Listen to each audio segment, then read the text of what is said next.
സ്നേഹമുള്ളവരെ, എത്രയോ ദുർബലവും ബലഹീനവുമായിട്ടാണ് ഈ ലോകത്തിൽ നമ്മൾ ജീവിതം ആരംഭിച്ചത്. ചിരിക്കാനോ ചിന്തിക്കാനോ കഴിവില്ലാതെ, നടക്കാൻ അറിയാതെ, ഉണ്ണാനും ഉടുക്കാനും അറിയാതെ അങ്ങനെ പിറന്ന ജീവിതങ്ങൾ വളർന്ന് ഇന്ന് വലുതായിട്ട് തീർന്നു. എത്രയോ പ്രാവശ്യം ശ്രമിച്ചതിൻ്റെ ഫലമായിട്ടാണ് മലർന്നു കിടന്നതായിട്ടുള്ള നമ്മളിന്ന് കമിഴാൻ തുടങ്ങിയത്. എത്രയോ വീണതിന് ശേഷമാണ് നമ്മളൊക്കെയും രണ്ട് കാലിൽ എഴുന്നേറ്റ് നടക്കാൻ ആരംഭിച്ചത്. വളരുകയായിരുന്നു നമ്മൾ.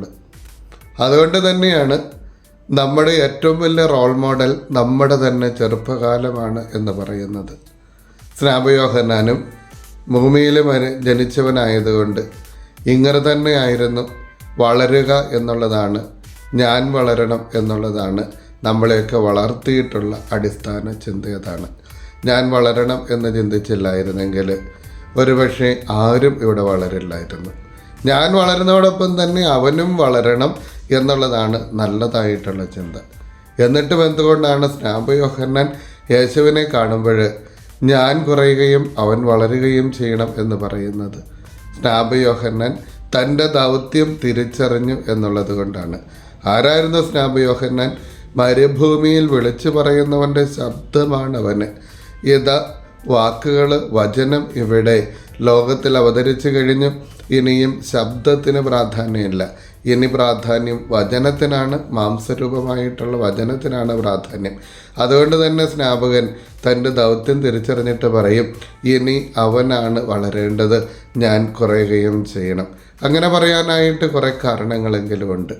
ഒന്നാമതായിട്ട് സ്നാപകൻ പറയും, മണവാട്ടി ഉള്ളവനാണ് മണവാളൻ, താൻ മണവാട്ടിയുള്ളവനല്ല. താനാരാണ്? മണവാളൻ്റെ ഏറ്റവും അടുത്ത കൂട്ടുകാരനാണ്. അങ്ങനെ ഒരു കൂട്ടുകാരൻ യഹൂദരുടെ എല്ലാ വിവാഹ വേദികളിലും ഉണ്ടായിരുന്നു. പെണ്ണ് കാണൽ ചടങ്ങ് മുതൽ വിവാഹം നടത്തുന്നതെല്ലാം ഈ കൂട്ടുകാരൻ്റെ നേതൃത്വത്തിലാണ്. അവസാനം മണവാളനും മണവാട്ടിയും മണിയറയിൽ പ്രവേശിച്ച് അവിടെ നിന്ന് അവരുടെ സ്വരം കേട്ട് കഴിയുമ്പോൾ പിന്നീട് അവിടെ ഈ കൂട്ടുകാരന് സ്ഥാനമില്ല. പിന്നെ അവൻ സ്ഥലം വിട്ടുകൊള്ളണം. അതേപോലെ തന്നെയാണ് ഇവിടെയും.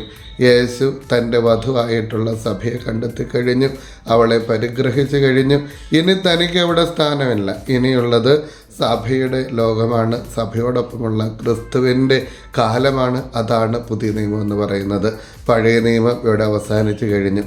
പുതിയ നിയമത്തിലാകുമ്പോൾ സഭയ്ക്ക് വേണ്ടിയിട്ട് ക്രൂശിതനായിട്ടുള്ള ക്രിസ്തു, അവളെ രക്ഷിക്കാൻ വേണ്ടിയിട്ട് രക്തം കൊടുത്തവനും എല്ലാ ദിവസവും അവൾക്ക് വേണ്ടിയിട്ട് ബലിയർപ്പിക്കപ്പെടുന്നവനുമായിട്ടുള്ള ക്രിസ്തു, അങ്ങനെ സഭ രൂപീകൃതമായി കഴിഞ്ഞു. പഴയതും അതിൻ്റെ ആഘോഷങ്ങളും കടന്നുപോയി. പുതിയതുണ്ടാകുമ്പോൾ പഴയതിൻ്റെ പ്രതിനിധിയായിട്ട് നിൽക്കുന്ന തനിക്കിവിടെ സ്ഥാനമില്ല.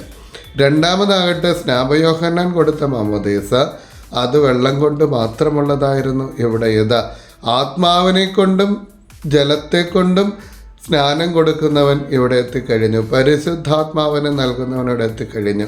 ആത്മാവിൻ്റെ യുഗം ഇവിടെ ആരംഭിക്കുകയാണ്. അതുകൊണ്ട് തന്നെയും ഇനി ജലം കൊണ്ട് മാത്രം സ്നാനം കൊടുക്കുന്ന തനിക്ക് പ്രസക്തിയില്ല. ജലം കൊണ്ടും ആത്മാവിനെ കൊണ്ട് സ്നാനം കൊടുക്കുന്നവന് വന്നു കഴിഞ്ഞതുകൊണ്ട് താനിനി അവിടെ നിന്ന് പിൻവാങ്ങേണ്ട സമയമായി എന്ന് സ്നാപയോഹന്നാൻ ചിന്തിക്കുകയാണ്. മാത്രവുമല്ല, സ്നാപയോഹന്നാൻ പഴയ നിയമത്തിൻ്റെ പ്രതിനിധിയാണ്. പുതിയ നിയമം എത്തിക്കഴിഞ്ഞു എന്ന് പറയുന്നത് പോലെ തന്നെ സ്നാപയോഹന്നാൻ ഇനി പിൻവാങ്ങേണ്ടവനാണ്. അവൻ്റെ ജോലി കഴിഞ്ഞു എന്നുള്ളതാണ് മൂന്നാമത്തെ കാര്യം. അതാണ്, അവൻ്റെ ജോലി കഴിഞ്ഞിരിക്കുന്നു. ഇനിയും നാലാമതായിട്ടൊരു കാരണം പറയാവുന്നത്, കുഞ്ഞാടാണ് ലോകത്തിൽ അവതരിച്ച് കഴിഞ്ഞിരിക്കുന്നത്. ലോകത്തിൻ്റെ പാപങ്ങൾ നിൽക്കുന്ന ദൈവത്തിൻ്റെ കുഞ്ഞാടാണ്. ഇനിയും മറ്റ് ബലികൾക്ക് സ്ഥാനമില്ല. ഇവിടെ ഒരു കുഞ്ഞാട്. ഈ കുഞ്ഞാട് ലോകത്തിലെത്തിയത് കൊണ്ട് തന്നെയും ഇനി അവനെ കാണിച്ചു കൊടുത്തത് കൊണ്ട് തന്നെയും ഇനി തനിക്ക് സ്ഥാനമില്ല എന്ന് സ്നാപയോഹന്നാൻ ചിന്തിക്കുകയാണ്. ആ ചിന്ത ശരിയാണ് താനും. പ്രായോഗികമായിട്ട് പറഞ്ഞാലും അങ്ങനെ തന്നെയല്ലേ. പഴയതൊക്കെ കടന്നു പോകേണ്ടതാണ്. ഇപ്പോഴുള്ള പുതിയതാണെന്ന് നമ്മൾ വിചാരിക്കുന്നതും കുറച്ച് കാലം കഴിയുമ്പോൾ പഴയതാകും, അവയും പിൻവാങ്ങണം. എത്രയോ തലമുറകൾ കഴിഞ്ഞിട്ടാണ് നമ്മൾ ഈ തലമുറയിൽ നിൽക്കുന്നത്. പഴയ തലമുറകളൊക്കെ പ്രകൃതിയുടെ അനിവാര്യത മൂലം പിന്നിലാക്കപ്പെട്ട് കഴിഞ്ഞു. പഴയ തലമുറയൊക്കെ പോയി, പുതിയ തലമുറയാണിത്. അതുകൊണ്ട് തന്നെ പഴയ തലമുറയുടെ അവശേഷിപ്പുകളും ക്രമേണ അത് ഇല്ലാതായി തീരും. നമുക്കറിയാം, പ്രായോഗികമായിട്ട് നോക്കിയാൽ എന്തു മാറ്റങ്ങളാണ് നമ്മുടെ നാട്ടിൽ.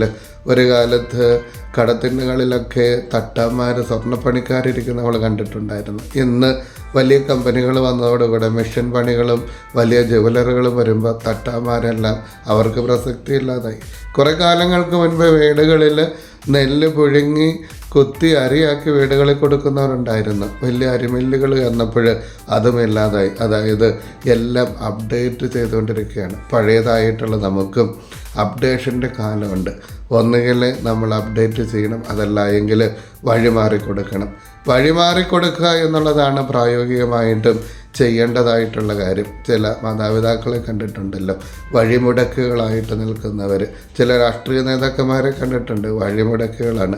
ചില മതനേതാക്കന്മാരുണ്ട്, മാറിക്കൊടുക്കാൻ തയ്യാറായിട്ട് അവർ തയ്യാറാകാത്തവരാണ്. അവർ അപ്ഡേറ്റ് ചെയ്യാനും തയ്യാറാവുന്നില്ല, മാറിക്കൊടുക്കാനും തയ്യാറാവുന്നില്ല എന്നുള്ളതാണ് വലിയൊരു വിരോധാഭാസം എന്ന് പറയുന്നത്. അതുകൊണ്ട് പ്രിയമുള്ളവർ, കാര്യങ്ങൾ മനസ്സിലാക്കിയിട്ട് വഴിമാറേണ്ടടുത്ത് അടുത്ത തലമുറയ്ക്ക് വേണ്ടിയിട്ട് വഴിമാറിക്കൊടുക്കുക. അവർ വളരട്ടെ എന്ന് ചിന്തിക്കുക, മക്കൾ വളരട്ടെ. വലിയ ഒരു തിന്മയാണ് പെരുന്തച്ചൻ കോംപ്ലക്സ് എന്ന് പറയുന്നത്. പെരുന്തച്ചൻ കോംപ്ലക്സ് കൊണ്ട് ജീവിക്കുന്നവർ അവരുടെ അടുത്ത തലമുറയെ നശിപ്പിച്ച് കളയുന്നത് നമുക്കറിയാം. അതുകൊണ്ട് തന്നെ വഴിമാറിക്കൊടുക്കേണ്ടടുത്ത് വഴിമാറിക്കൊടുക്കാനും മറ്റുള്ളവരെ വളർത്താൻ സഹായിക്കാനും ഒക്കെ ആയിട്ടുള്ള ഒരു മനസ്സാണ് സ്നാപകൻ്റെ ജീവിതത്തിൽ നിന്ന് നമ്മൾ പഠിക്കേണ്ടത്. സ്നാപക യോഹന്നാനെ പോലെ അടുത്ത തലമുറയെ വളർത്താനും കരുതാനും നമുക്കാകട്ടെ എന്ന് പ്രാർത്ഥിക്കുന്നു. ദൈവം നമ്മളെ അനുഗ്രഹിക്കട്ടെ.